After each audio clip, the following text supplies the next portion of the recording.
म त्यो कालो बादल चिर्दै निस्किन खोज्ने पित्तले घाम हुँ। मलाई छोप्ने बादल कुनै दुखीले तानेर छोडेको चुरोटको धुवाँ झै कालो छ, जसले बोकेको छ पीडाको आँसुहरू, झुटा बातहरू, मायामा पाएको विश्वासघातहरू, छुटिएको साथहरू। मलाई पनि त मन छ त्यो कालो बादल चिरेर रमिता हेर्न।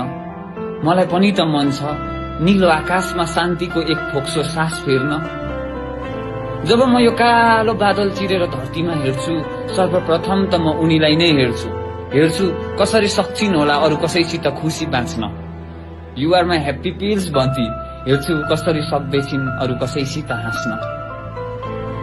उनी यसरी बदलिन् मेरो जीवनबाट, जसरी ग्याङ्टोकमा घाम लाग्दा लाग्दै पानी पर्छ। रमाइरहेको नीलो आकाशमा व्यथाको कालो बादल बढ्छ अनि झर्छ व्यथाले भरिएका थोपाहरू।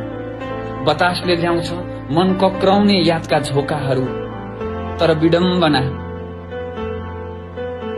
त्यो आँसुको थोपाले जसलाई भिजाउनु पर्ने हो, मायाको अर्थ जसलाई बुझाउनु पर्ने हो, उनी नै अरू कसैको छत मुनि बाँचिरहेकी छिन्।